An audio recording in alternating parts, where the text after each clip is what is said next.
Good morning. As we did yesterday, we began the day with a short meditation. So we'll do something similar this morning.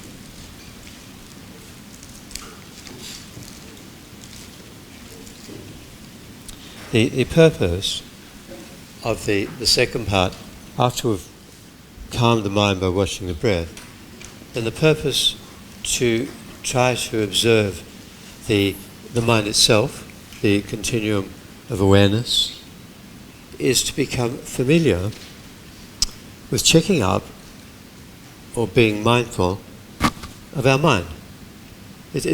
We don't have the habit. Well, I don't.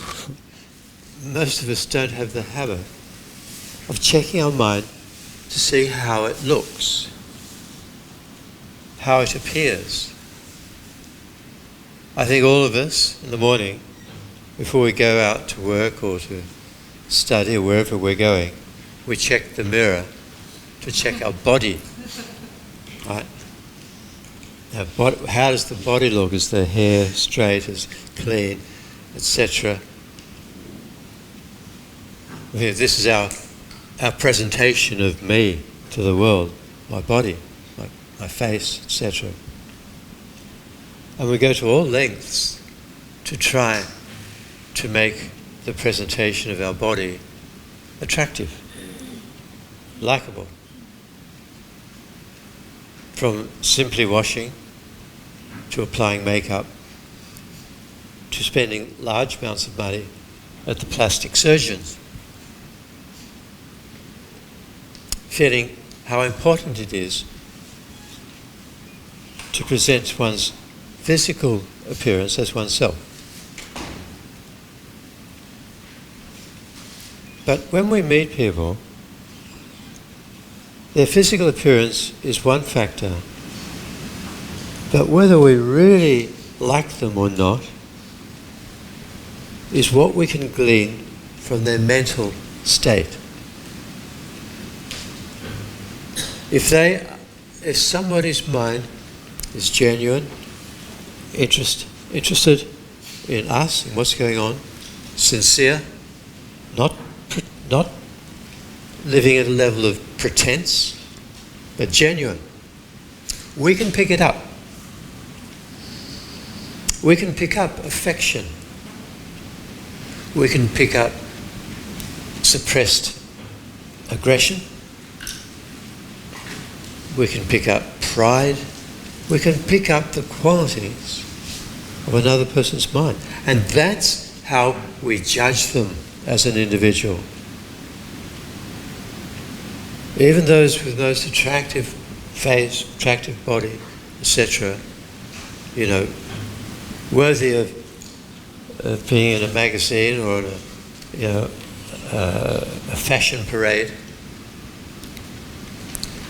If they show signs of selfishness, greed, arrogance, competitiveness, we dismiss their physical appearance and we tend to dismiss the person because of what we read in their mind. That's reality. We know that. But how often do we, in the morning, before we go out, do we genuinely check up what's happening in the mind? Now, we can't help our genetic inheritance from our parents. We either have a conventionally attractive body or not. We certainly do try to modify the flaws in our appearance, hide them, get them surgically altered, etc., etc. But there's a limit to what we can do to make our bodies appealing or attractive. We also have inherited a whole lot of mental qualities from past lives. Some good qualities, some bad qualities. But every mental quality, whether it's good or virtuous or bad or non-virtuous, is changeable. It can be without paying any money, without buying expensive makeup or whatever. We can transform the inherited qualities of our mind by eliminating the unattractive ones and cultivating the attractive qualities of mind. So that the meditation on first stabilizing the mind, watching the breath, and then looking at the flow of consciousness of the mind itself is very important. Fundamentally, we can recognize the peaceful and still nature of the mind as it flows through time. This continuum of awareness, which is mind. So that peace is natural. It's not fabricated. It's always there, but it's usually obscured by mental activity, by concern, self-consciousness, worry, how am I doing, this, that, unhappy, depressed, anxiety, and so on. It never has a chance to manifest.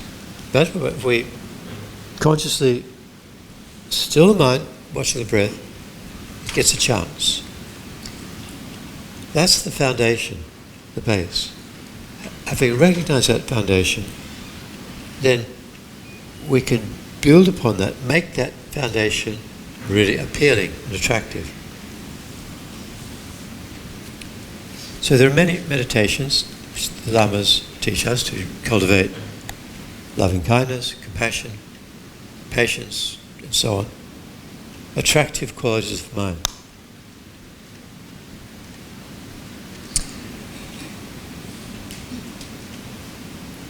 Love is the mental attitude of delight in another person's happiness and wanting the other person to be happy with no strings attached.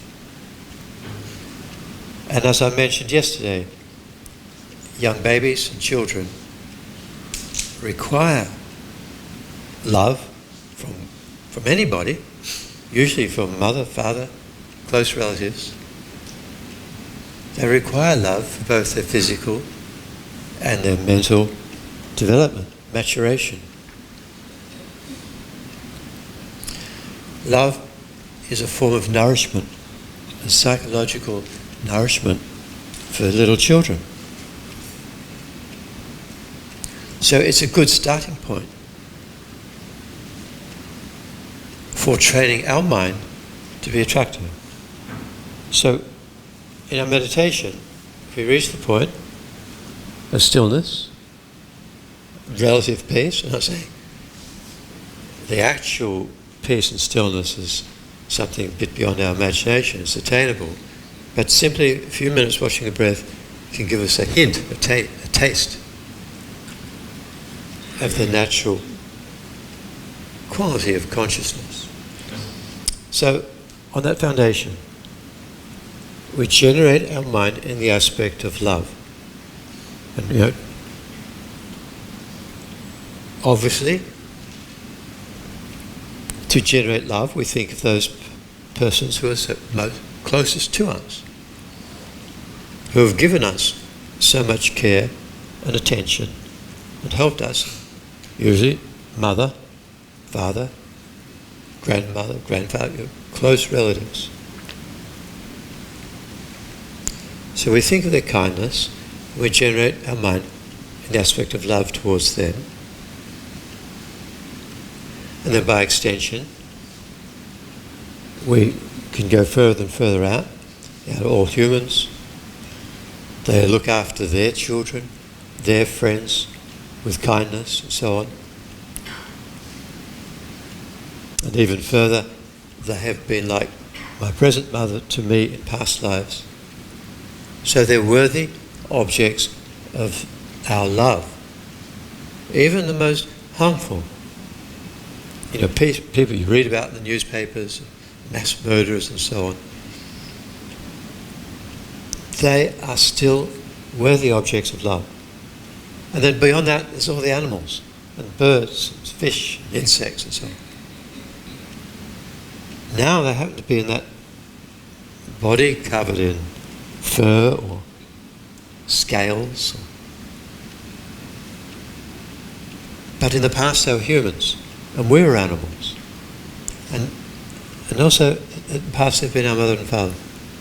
So even the creatures, other than humans, are worthy of our love. So, having generated our mind in the aspect of love towards mother or father, it can be expanded. So we meditate on that, expanding our mind to become all-comprehensive, including every living being. That is a valid exercise. Remember, was it yesterday? I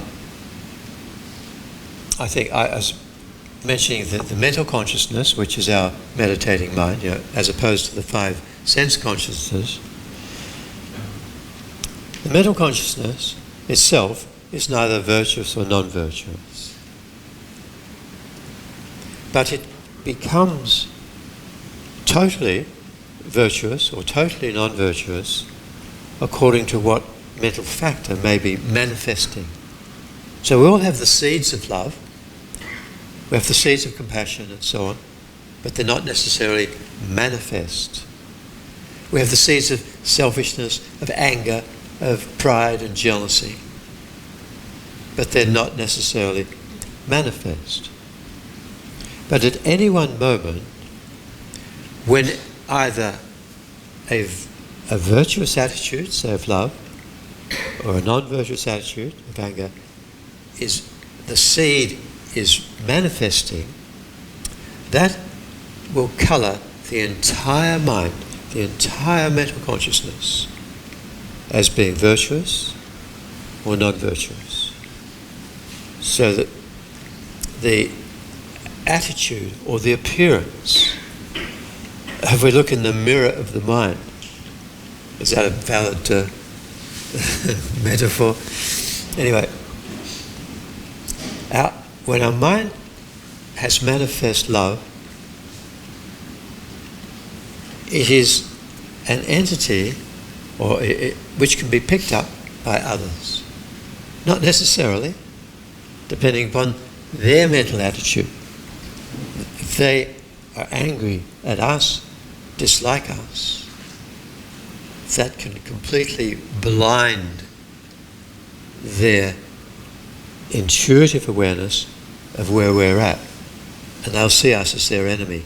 No matter what we do, if we try to help them, they'll interpret, they're trying to cheat me, get at me, That's their problem.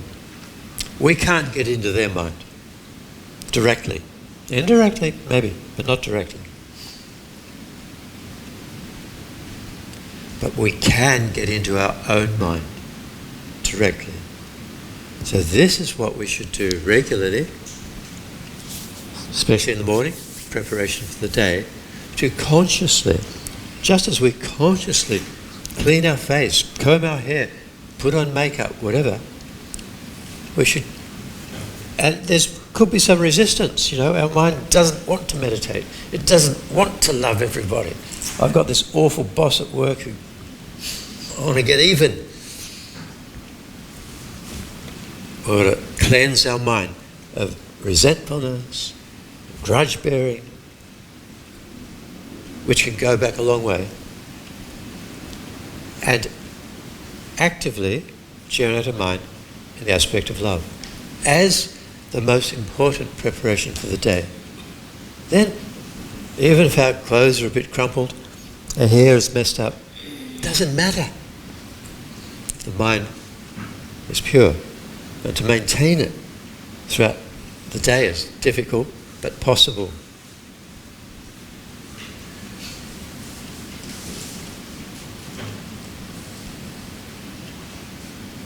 So this is like the pep talk from the coach before we meditate.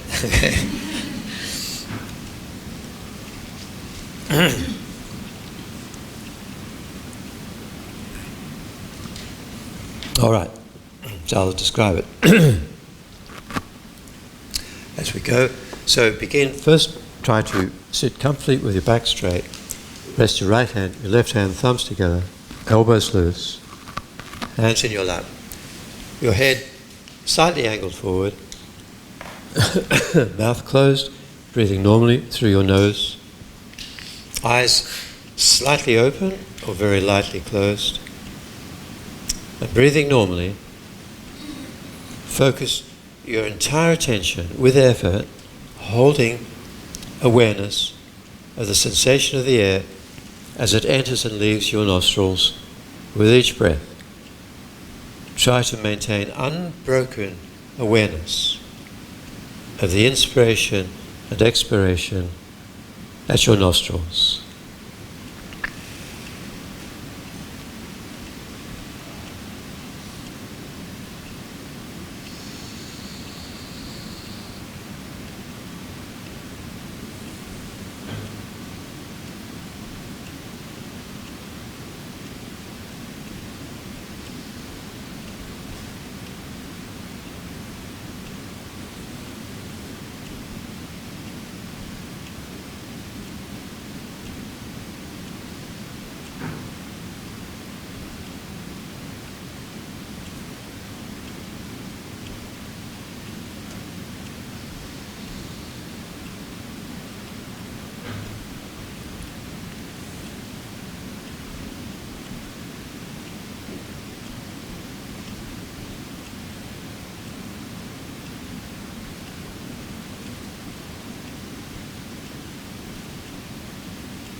Now let go of your focus of attention on the breath and instead turn your awareness inwards and be aware of your mind itself, the stream of consciousness.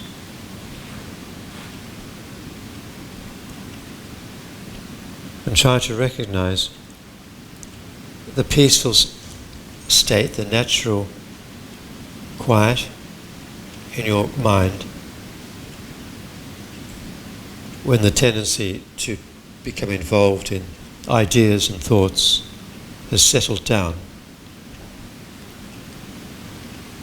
And there's just this continuum of awareness, which is your mind, capable of experiencing all the different types of sense objects, capable of experiencing all the objects of knowledge, memory, and so on.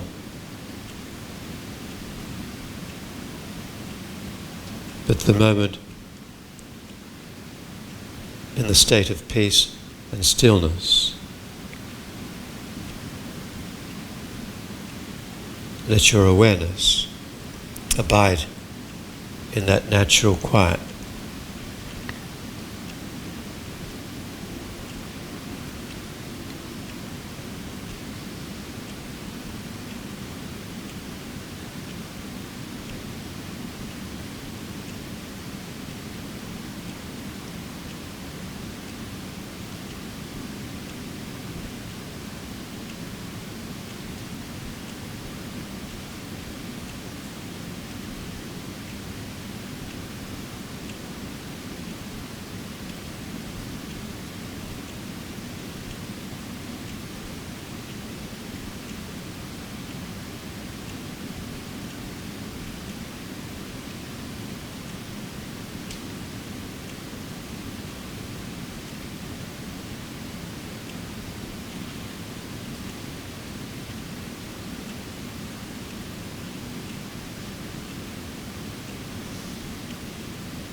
Now think of the person who was most kind to you when you were young, helpless baby, a toddler,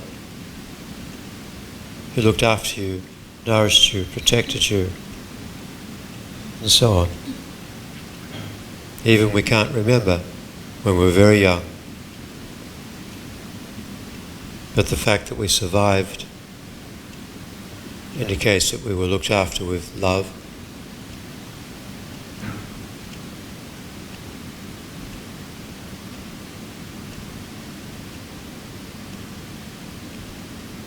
So usually our mother, think of her kindness, and as you do so, feel what we call the heartwarming love towards your mother arising in your heart. Just the pure thought, wishing her to be happy, delight in making her happy, wherever she is, even if she's in her next life or still in this life. Imagine you have heart-to-heart communication with your mother, and you send the warm, healing energy of love from your heart to her heart.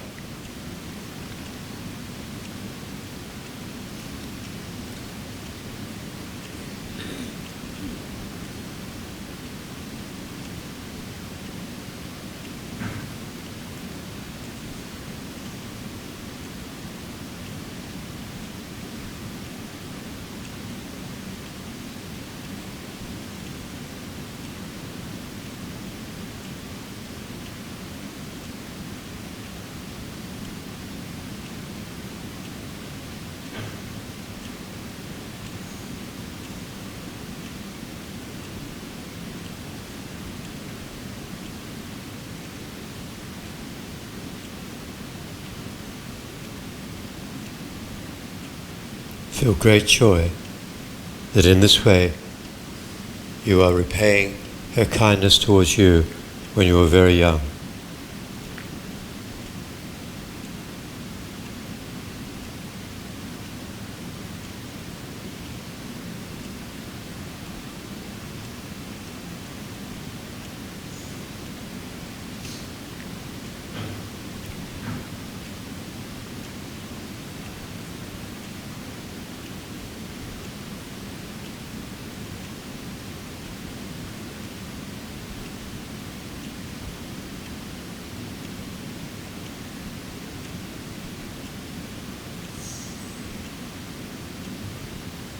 Then think of all other living beings, those close, father, brother, sister, etc., friends, strangers, and even those who don't like you.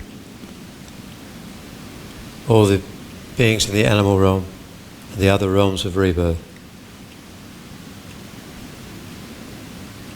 Seeing all as one universal family, your family.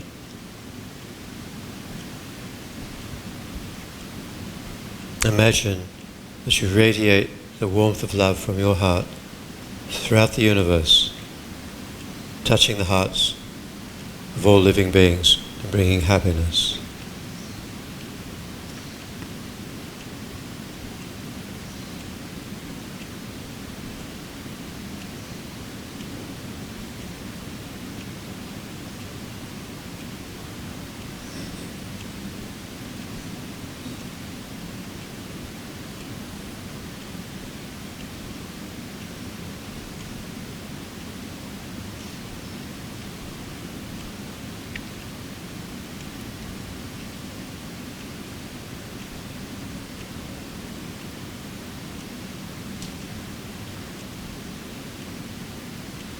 Think that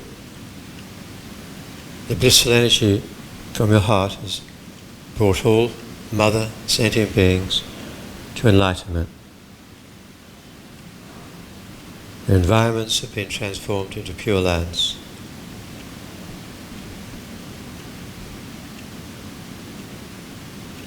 And then they and their environments all dissolve into the Dharmakaya wisdom of Buddhahood.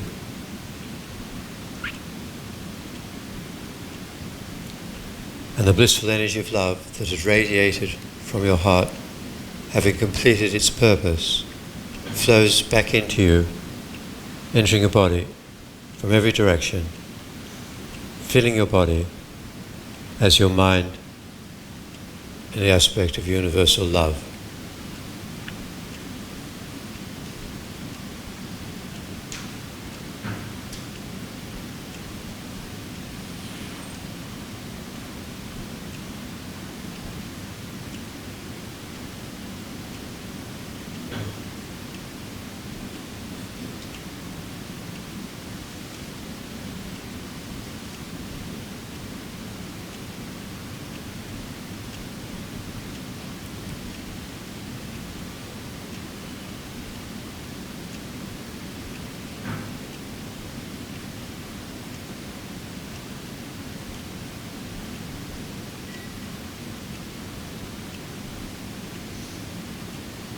And think that I've now made my mind perfect, the ideal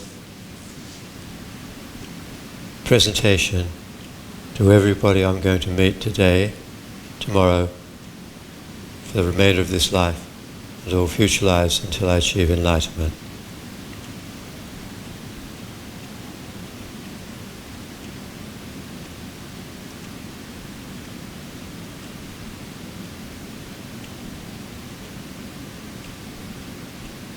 And then you can gradually relax and stop the meditation.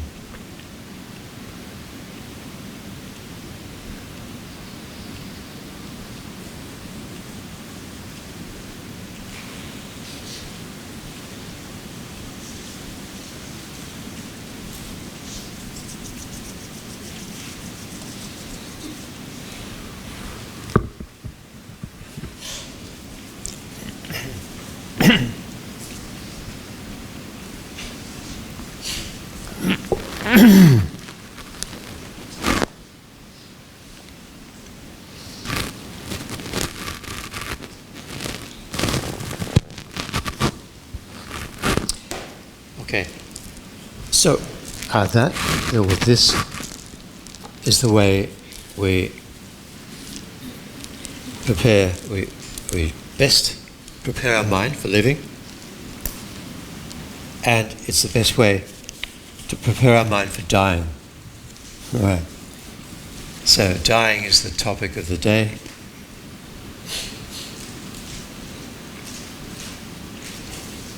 As I mentioned yesterday, during the third stage of death, when we still have a degree of ability to distinguish between virtue, non-virtue. At that point, the karma for our future life will be germinated, will ripen. And if our mind is in a positive or virtuous attitude, that will be the ground or the soil which will nurture a virtuous karma for a happy rebirth. If our mind at that stage is upset, disturbed, in a non-virtuous attitude, that will be the soil which nurtures a non-virtuous karma which will ripen for a unhappy rebirth. So you see, we're dying, we're losing our mental faculties, but we still, at this point, this third stage of death, have a degree of control, of understanding. Once the third stage finishes, the karma's ripened, and we slip into death. The fourth and fifth stages are without being able to turn back, without being able to change our karmic destiny. So this is, for most people. Yes, in Dharma there are practices within Tantra whereby we can change the destiny in the later stages of death, even in the bardo, the intermediate state. But it's very, very rare for anybody to be able to do that, or to have the great fortune to have a teacher who, through her or his meditational power, can assist us. If we have that, then good, we can help. But it's much better to do it ourselves, because we never know when we'll die. We should always be prepared for death at any time. As my story yesterday, when Namazo Rinpoche gave me his watch, and he said he'd always intended to paint on the dial, now is the time to die. So often we check the time to see whether it's time for lunch or time to go home or whatever. That is the superficial time. But every moment, the time to die could be 8 o'clock in the morning, 9, 10, 11, 12, or afternoon, any moment. We will die, and we don't know when. Death won't wait until knock-off time, 5 o'clock, 6 o'clock in the afternoon. It comes when our karmic lifespan is finished. So, I described fairly quickly the 5 steps of death yesterday afternoon, beginning with the presentation which comes from the Vajrayana text of the subtle relationship between the body and the mind. How in the Tantric meditations there's a presentation of the channels and the chakras and the winds and the drops, energies and so on within the body. Now, if we can't reveal those structures with our scalpels and our microscopes, that does not negate their existence. What verifies their existence is that this presentation of channels, chakras and so on is like it is a map for meditators. It gives each individual meditator the instructions on where to focus their attention on their body. So we can go to all sorts of comparisons. Me, having a general understanding of anatomy and physiology, I thought, wow, this is really interesting. At each chakra there are important endocrine glands, these glands of the body, which secrete hormones, which have a very powerful influence upon the state of mind. And yes, there's a pituitary, there's thyroid, thymus. Yes, there's so many abdominal endocrine glands. There's the organs in the pelvis. Yes, that must be it. They must be the chakras. And there's the nervous system. We know from just observation the relationship between the activity of the nervous system, the peripheral nerves, central nervous system, in terms of our psychological experience. Very interesting. But I came to the conclusion, well, I don't need to identify the gross equivalents of this presentation of channels and chakras. The channels and chakras are very simple, very clear forward. And what verifies their reality is the meditational experience of the countless yogis and yoginis over the centuries who have followed the instructions of the text, meditated upon the channels and chakras, and generated the results, including the result of enlightenment, of Buddhahood. Final attainment of Buddhahood necessarily involves meditating on entering the wind energies into this visualized central channel, of generating what we took yesterday, the white experience, the red experience, the black experience, and especially the clear light experience. So the active experiential verification is what's important. The correlation between what we know about anatomy is interesting, and I think definitely related, for sure. But the exact relationship, well, okay, nice. Might get a Nobel Prize, but I don't want a Nobel Prize, I want enlightenment. And so theoretically, yeah, interesting. But experientially, that's what's important.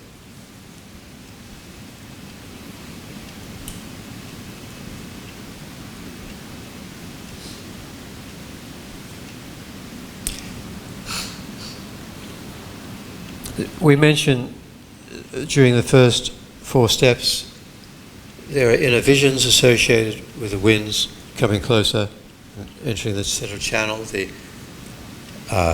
mirage-like vision, the smoke, room full of smoke vision, the blackness with the red sparks, then the single point of light, and then there's the white vision.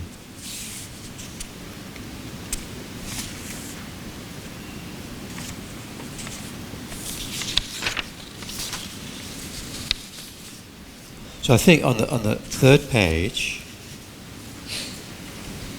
I mentioned the 22nd stage of the 25 stages of dying, the white drop descending. So as we explained yesterday, at that stage you've stopped breathing, and the winds from the upper part of the body are entering the central channel, flowing down towards the heart chakra, and they carry white drop energy from the crown chakra towards the heart. And it says there is the vision of white appearance occurs like moonlight in a clear sky, empty of true existence of the previous vision. So that phrase, empty of true existence of the previous vision, means that even those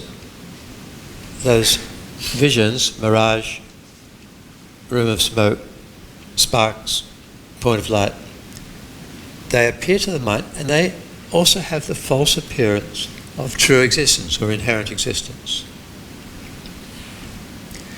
When we get to the white vision. The previous vision was a pinpoint of light. So that is now, the mind is experiencing that is empty of true existence. Now, unfortunately, this is not the realization of emptiness, of shunyata. But that vision, that previous vision has ceased. And then the red vision is described like the colour of a deep red sunset, empty of true existence of the white vision. So the white vision appeared to exist inherently or truly, but now it has ceased. And so that false appearance of inherent existence has ceased with the cessation of the white vision. So now it's a more subtle vision, the red vision. That red vision also is appearing as inherently existing. But then it ceases as all the winds become more and more and more subtle. They enter what I called yesterday the indestructible drop at the heart chakra, with the white substance on top, red below like a capsule, and inside the eternal drop, the most subtle clear light wind and mind. So with the appearance of the black vision, they say black vision of near attainment is its full name. Like a totally dark tropical night. So now the red vision has ceased, and the appearance of inherent existence of the red vision has ceased. Doesn't mean we've realized emptiness, but that wrong appearance has ceased. The black vision is occurring. That also is appearing as existing inherently. False appearance. I mean, it's not true. The black vision does not exist inherently, but it appears to.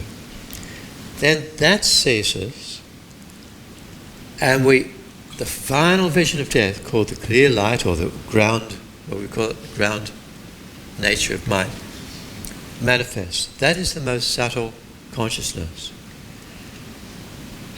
The appearance of inherent existence of the black vision has ceased with the cessation of the black vision. At the clear light, there is no appearance of inherent existence. It appears to this most subtle appearance to the mind as it is. Unfortunately, that's not the wisdom realizing emptiness.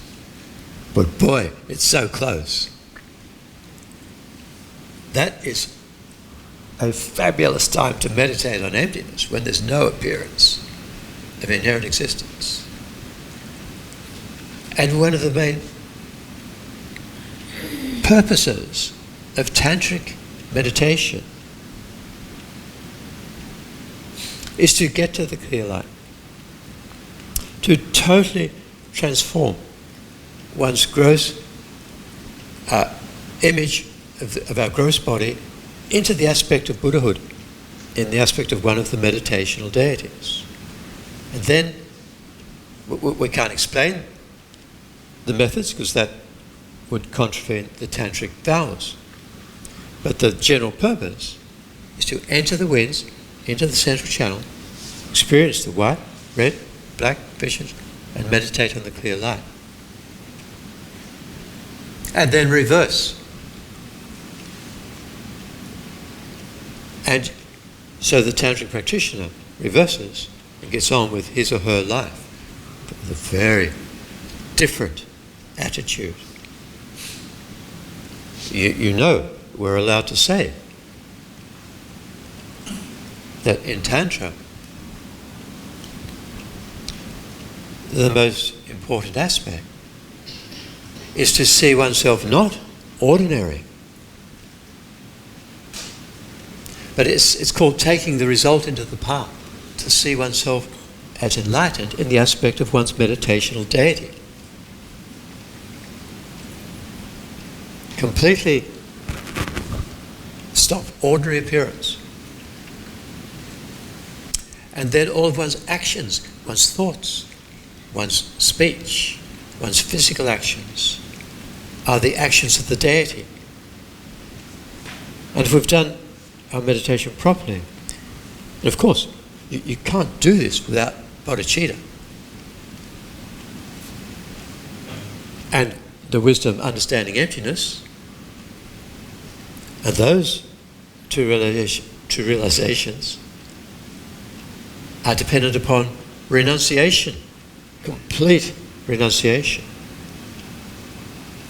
And all three, renunciation, bodhicitta, conventional bodhicitta, and the wisdom realizing emptiness, are dependent upon calm abiding, shamatha, single-pointed concentration. If we haven't generated single-pointed concentration, we have not generated renunciation.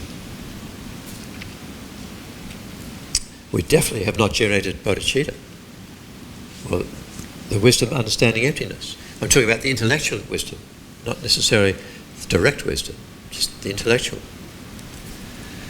So, although I've just outlined the way a tantric practitioner gets on with his or her life, we're in kindergarten. We should not be, there's the term divine pride. Divine pride of seeing oneself in the aspect of Chenrezig or Tara, Vaishakini, whatever deity we are practicing. It's like pride because it is consciously seeing oneself as a Buddha.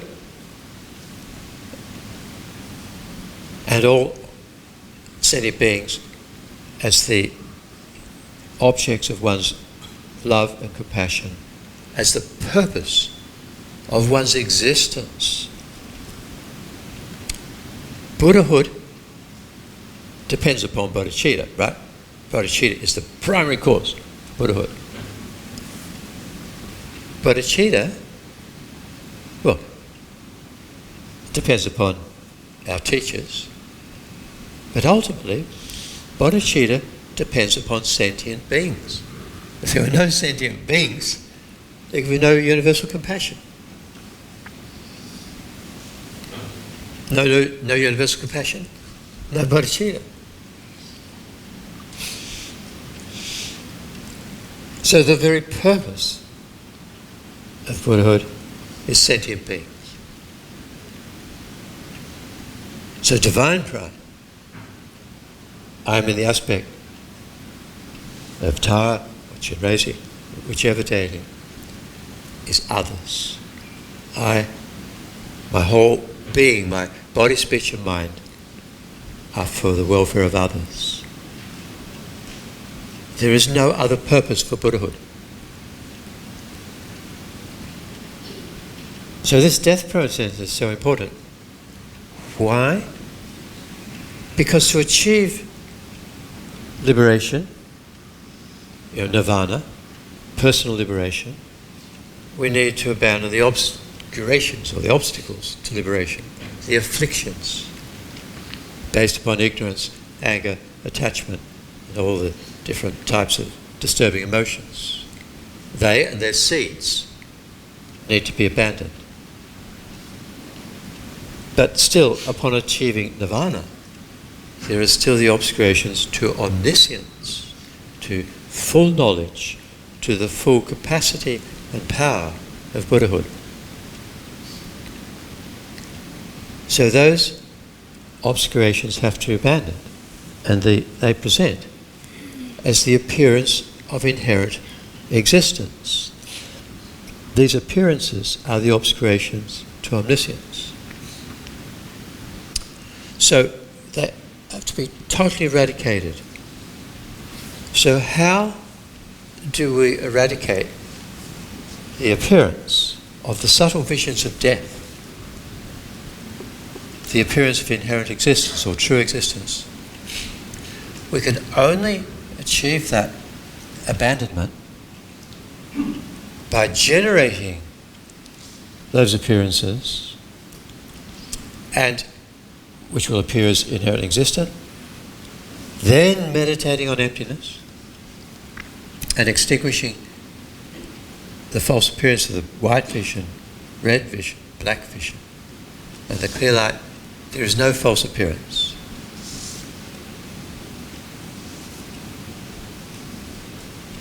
So, Tantric meditators can simulate the death process right up to the clear light and can reverse. They'll be very familiar with it. Then when actual death occurs, they're ready for it. These appearances are so subtle. They're not like lights in the sky. They're extremely subtle. We experience them every time we die. We get close to them every time we go to sleep.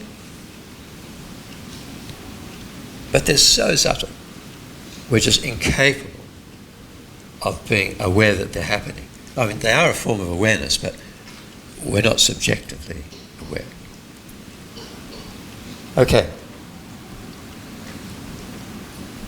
Now, I mentioned that the most subtle mind, the clear light awareness, supported by the most subtle wind, the clear light wind, abides at the centre of what we call the indestructible drop at the heart chakra. The drop composed of the white, a drop energy from father, red from mother, forming like a capsule, which was formed at conception. The drop energies came from the sperm and the egg, and the consciousness, with its supporting wind, came from the bardo. So, this clear light mind, the Buddha's, the mind of Buddhahood is always at the clear light level. It is never more coarse than that. At all times, when establishing the Pure Lands, when Shakyamuni Buddha was giving the 12 signs of his life and teaching the Dharma for so many years in India, at all times, Shakyamuni Buddha's mind was at the clear light. There is no conceptual activity whatsoever at the clear light. There is direct awareness of both conventional reality and ultimate reality, the two truths.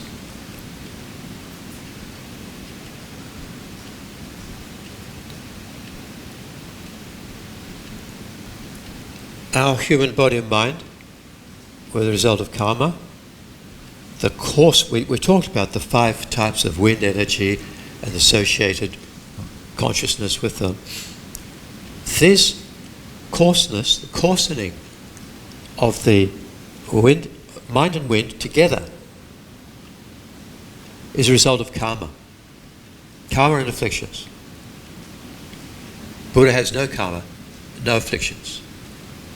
It cannot, the mind of Buddhahood cannot go beyond the clear light. This eternal drop, actually, you should listen to this. It's given the name eternal drop because it was never created, it will never end, and it changes moment by moment, and has been there in every life form that this mind has taken since the beginning of this time. It will continue on until we eventually attain Buddhahood. And that will be the Buddha's, our future Buddha's mind and body. So, this eternal drop is one entity with 2 functions. One entity, 2 functions.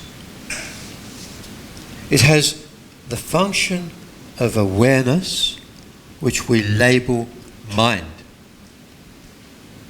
And it has the function of movement, which we label body. The 2 functions are different. Awareness and movement. Physical movement is the the activity of the most subtle form element, the wind element. But as the winds become more coarse, you get the water element, fire element, earth element. I forget the order, but anyway, you get the manifestation of the other physical qualities. So it's not, this eternal drop is the final basis of designation of the self. Remember, our person of this life is established independent of the name our parents gave to the new baby. Little boy baby they called Tom, or whatever name you want to think of. Tom, the person Tom, came into existence when the parents decided to call their baby boy Tom. Prior to that event of labeling the name Tom onto the new baby, Tom did not exist. There was a new baby, but Tom didn't exist. Tom came into existence when the parents gave their baby that name. And everybody came to learn this new person's name. This little child is suitable to be called Tom. And so they related to the conventional person Tom. At death, the body and mind separate. Tom ceases to exist. I mean, in our cemeteries, whatever, we might label the name on the tombstone above the ashes or the body in the coffin, whatever. But really, that does not establish the person who is in the coffin. That person with that name has ceased to exist. There's no longer a valid connection between the name and the living body and mind. But the most subtle basis of labeling of the I or of the person is the eternal drop. And as the mind contracts, becoming more and more and more subtle, for us, our ordinary beings, our ordinary clear light mind, bears all of the karmic potencies, virtuous and non-virtuous, which have not yet ripened. It bears the seeds of all of the mental qualities, virtuous qualities, non-virtuous qualities, which are not manifest. And we see there's this, during this fifth death stage of death, there's the cessation of the 80 primitive conceptions. Really interesting. The examples I took from a teaching given by His Holiness the Dalai Lama. And I've always wanted to know, what are the others? That's my interest in psychology. They must be listed somewhere. If anybody knows a source, let me know. Okay. So, although there is no, for us, during death, when our mind reaches the clear light point, there is no appearance of inherent existence. Our mind still carries the potencies, the karmic potencies, and as well as the seeds of the afflictions, as well as the imprints of the afflictions and the obscurations to omniscience. So, therefore, the continuity of that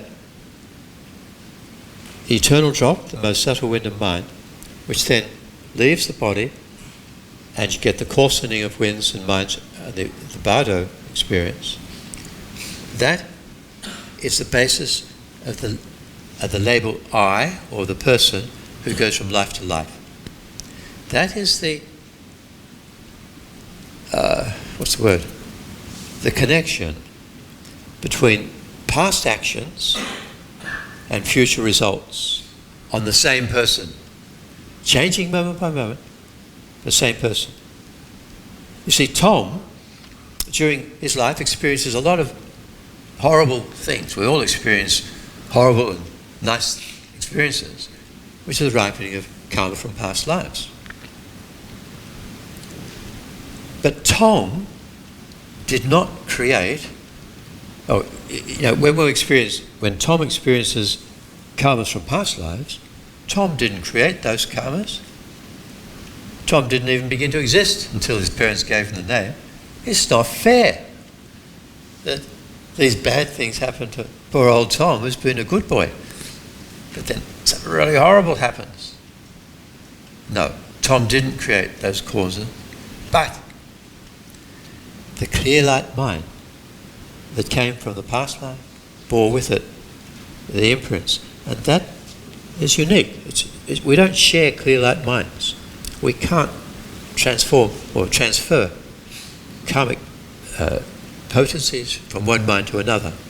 They're born on a stream of consciousness, and there are innumerable streams of consciousness. We all have our unique streams of consciousness, which do connect us with past life experiences and past life actions, and which will connect experiences and actions of this life with future lives. This eternal drop, think about it. One entity,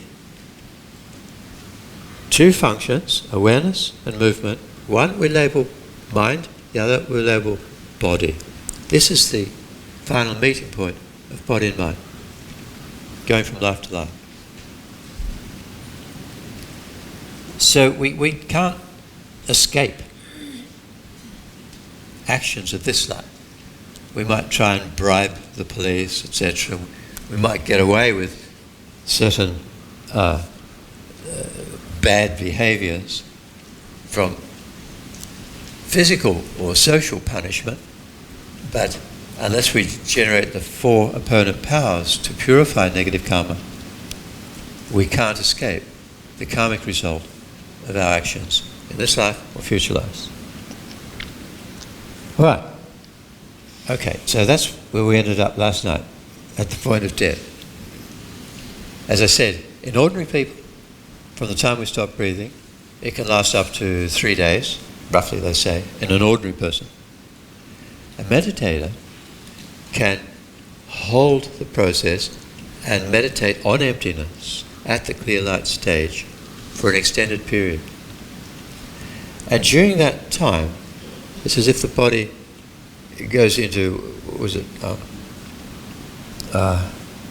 it doesn't decay. It stays suspended animation or whatever, I forget the term. And lamas have demonstrated this in India, especially when during the exodus of so many Tibetans and practitioners in the late 40s from Tibet into India, and many were old, many caught new diseases, TB, diarrhea and so on. So many died. And I haven't seen, but I've heard of many genuine examples where a meditator, a monk or a nun, would stop breathing but remain sitting in meditation, and the other friends would say to the medical, but don't touch him. And they stay without deteriorating, without decomposing for an extended period of time. And finally there's a signs that the mind has left. Then, okay, now I can dispose of the body. In the Lam Rim teaching it says, we should be very careful with somebody dying. Don't touch them. It might interfere with their next life. Well, look, we might interfere with the next life if they're a meditator. But I doubt whether too many of us will be able to meditate as we're dying. As I said, you've got to have unbelievable power of concentration. And also, the karma has already ripened well before they stop breathing, when their aggregate of discrimination is weakening. It's ripened. So, whatever you do to an ordinary person not talking about the meditator, as they're going through the death process, when they stop breathing and so on, it's not going to make any difference to their future life. And I'm not talking about tantric practitioners of powa and that sort of stuff. Just ordinary people. People often ask, well, what about organ transplantation, donating organs? So these questions are often asked. What do we do? What about turning off life support? How do we handle this situation? And so on. These questions were asked of a great Lama, Dilgo Khyentse Rinpoche, in the 1970s. The previous incarnation, who I met briefly in Kathmandu. And he replied to these questions. Donating organs is incredibly virtuous. The doctors, hopefully, don't take the organs, the heart out or the kidneys until, from their point of view, the person's dead. They've stopped breathing, their brain's not functioning. And so, if prior to your dying, if you had consciously given consent for your organs to be transplanted into a sick person, it's unbelievably good karma. And even if the final visions of death have not finished, they will quickly occur, and death will occur, and that there will be virtuous karma from the prior thought of giving one's organs, and the surgery of removing the organs will not affect the future life. Also, he said, the question about turning off life support. Is that murder? Is that the karma of killing? And his answer was, look, this person is dying. And the life support is keeping the body alive. Not sure about what's happening to the mind. The body's alive. But the person is dying, and when the life support is turned off, the person dies naturally. It is not the direct result of turning off the switch. So you do not create the karma of killing by switching off the life support. They die naturally. It's a natural death, which is logical. I might think of all variations, but people get very upset, very worried. What do I do?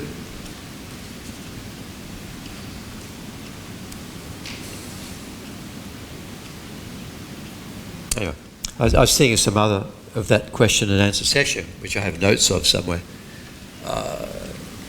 But those are the two big questions that we so frequently ask. So, yeah. Those who, yeah.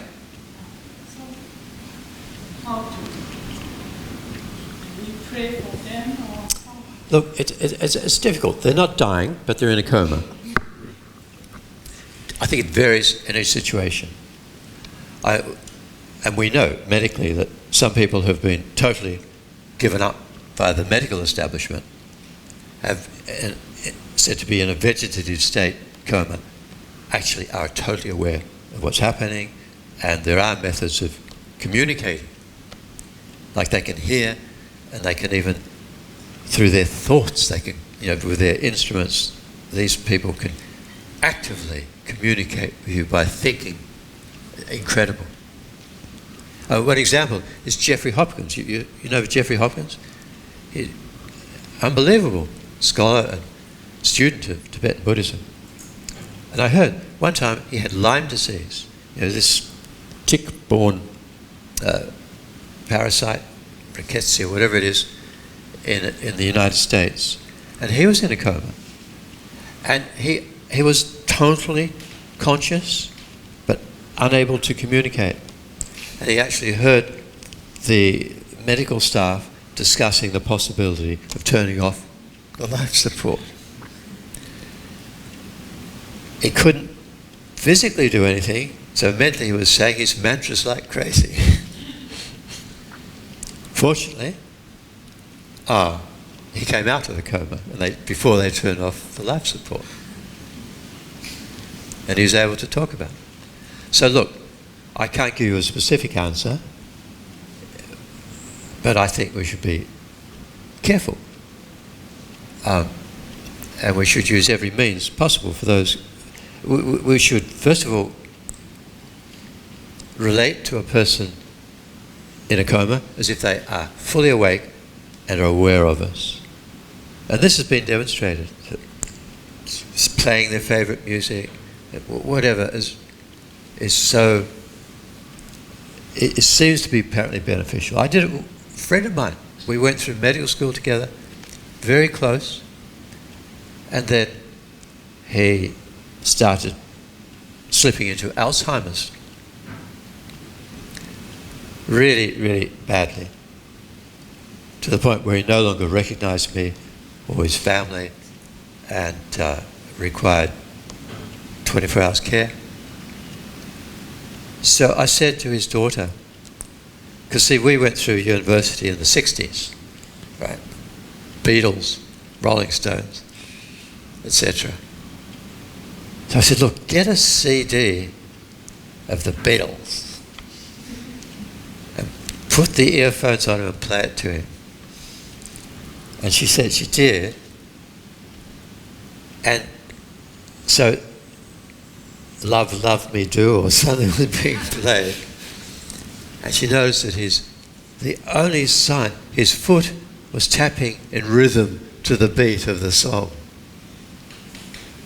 So I believe that the person I knew, that mind was still there, unable to communicate, but receptive. Anyway, that's the best answer I can give. Okay, yeah. To exchange of the animals. Sorry? What about putting down the animals? Animals? Putting down the animals to education. So, what animals are you talking about? Yeah. Which are dying? Or? As you put down the animals. Oh, I see. Do you put them down? Well, I think it would be unskillful. Again, Lama Zopa Rinpoche has addressed these questions. Do we, a euthanasia of humans or animals? And I think I can't exactly repeat his words, but he says something like, compassion is virtuous and is an overriding motivation. But it can be, even though there's great compassion, there can be ignorance of what exactly is going on. The dying animal or person could be experiencing the ripening of a negative karma, which will be exhausted during that difficult death experience. But through ignorance, we think, no, I can stop his suffering now by putting an end to its life. This is the most kind and compassionate thing to do. But not necessarily. We could be, that person or being could be experiencing the ripening of a karma which would have ripened as a hell realm rebirth. So if we interrupt the ripening by stopping the life, we could be sending the mind to experience a hell rebirth, which wouldn't have been experienced if they had just completed that much lighter suffering as a human or as an animal. So he says there's the danger of ignorance contaminating our compassion. The best thing to do is to surround the dying animal or person with virtue, with virtuous mind and powerful mantras, reciting mantras, having holy objects, which act as conditions to allow the dying being to become virtuous. That is much more skillful. Okay. Yeah. Yesterday, if I remember rightly, you mentioned that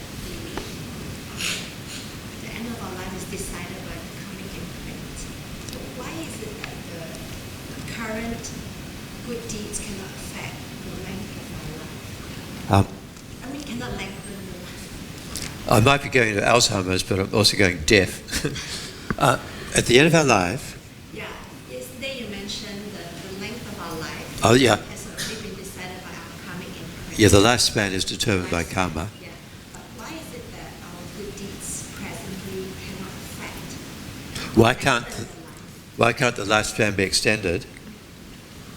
In general, that's the hand we were dealt. You know, you can't make 2 aces, 3 aces. Well, if you're lucky with it. Everything about our life is a reflection of our karma.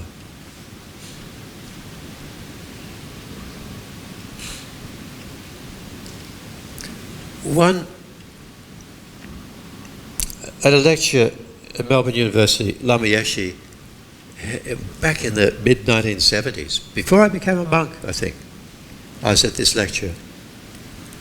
And somebody asked, it was just a general Dharma talk at Melbourne University, and I think Lama was talking about karma and so on. And the girl, she asked, she was in the front, and she said, "What is karma?"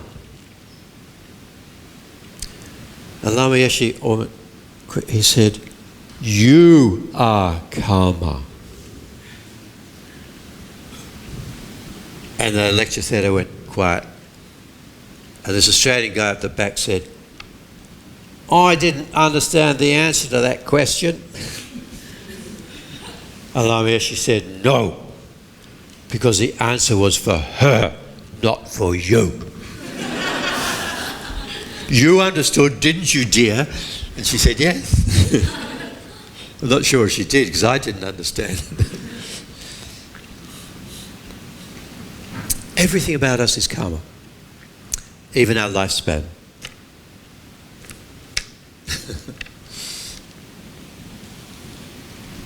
Yeah. If the dying person has fear or confused, then how we help them have virtuous thought is impossible. If the dying person has fear Or confused, like or confusion, connectedness, yeah. like blur. How do you help them activate virtuous thought? They can't. Oh, yeah. Well, of course, how do we help anybody who's unhappy and confused and they're not dying? It's difficult to help them, isn't it?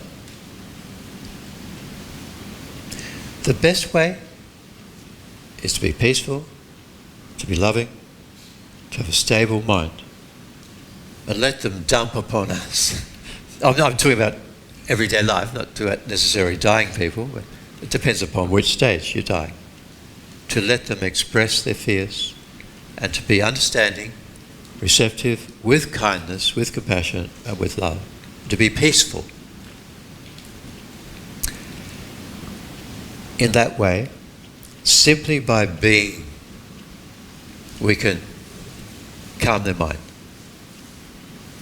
You know, at a funeral, if somebody's just died, and the family are gathering, and everybody's upset and distraught, and then a car pulls up, and it's Auntie so-and-so of the family, and everybody loves Auntie so-and-so because Auntie is so kind and peaceful and warm. And just the name, when we hear Auntie so-and-so's coming, makes everybody feel more relaxed. So that's the fundamental, the basic way to help somebody, whether they're dying or during life. Then, depending upon our prior relationship. If they admire us, if they respect us, and if we have good communication, we can suggest, look at this image of Buddha, so on. There are many ways. When I spent 4 years in Mongolia teaching in our centre there, and one of the students said her friend was they had a special tuberculosis hospital, and tuberculosis at that time in Mongolia it seemed like leprosy. If somebody hears you got TB, you're kicked out of the family, and nobody will visit you. It's like a horrible diagnosis.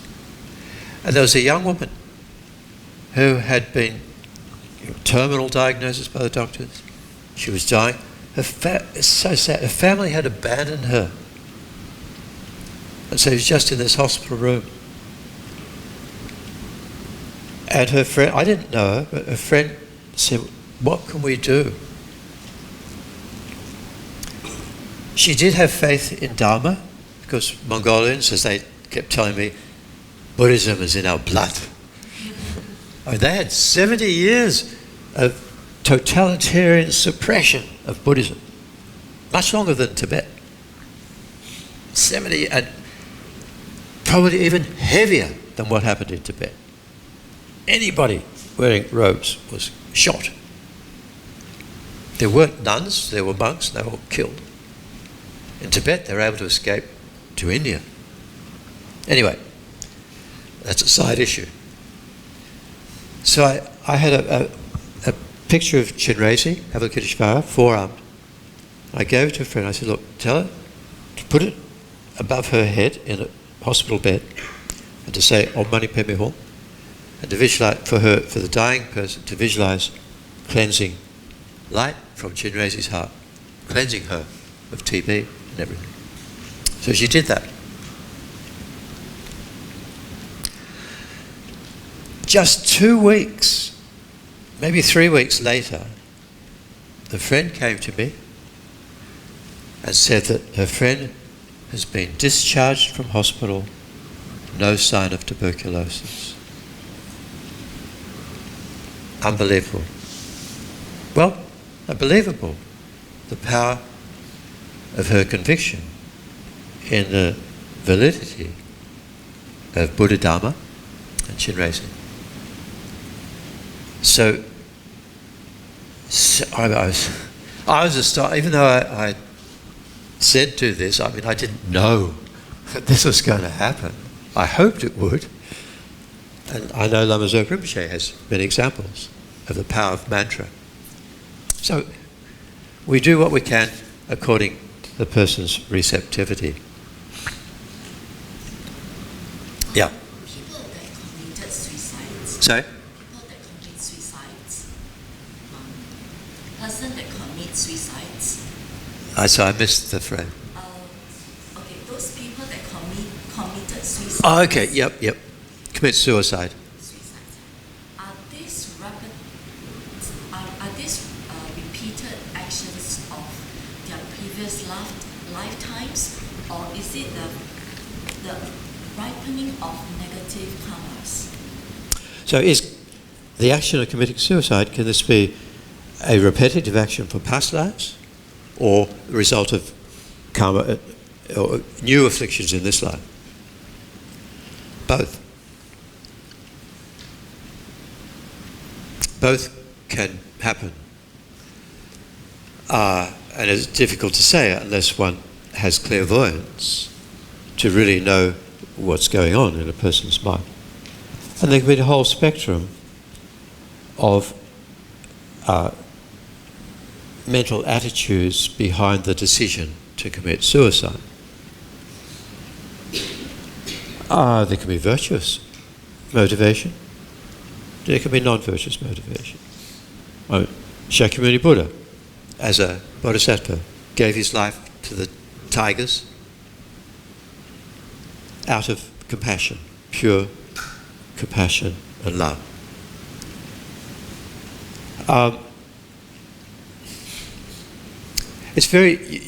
One cannot be black and white in saying, declaring what's going on in the mind of a person who attempts suicide. I think in general, there's a sense of hopelessness and meaninglessness in life, and depression, and maybe seeing oneself as a burden on others, or a potential burden on others, and no purpose. Or sometimes it can come from anger, wanting to hurt others by committing suicide. I think the whole mixture of different motivations. The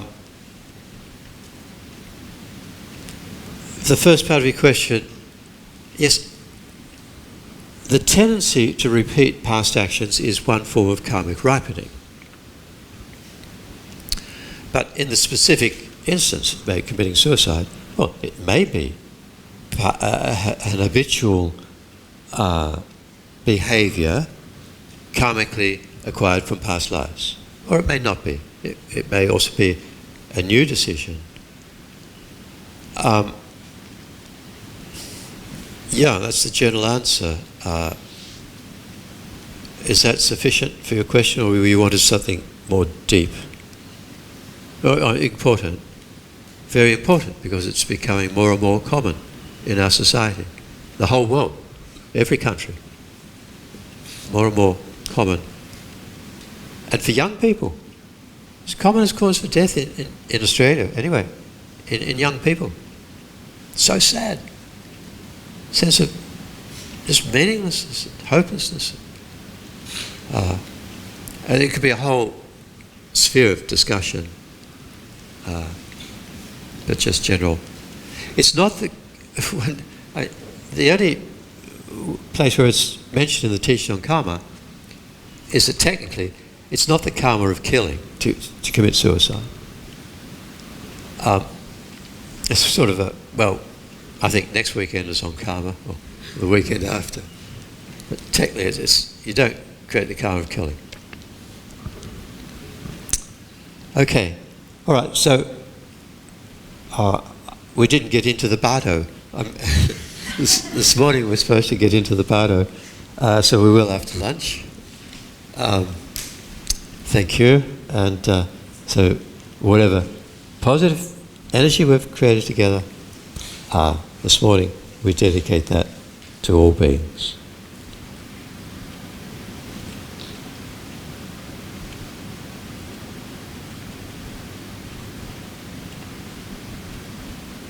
Thank you.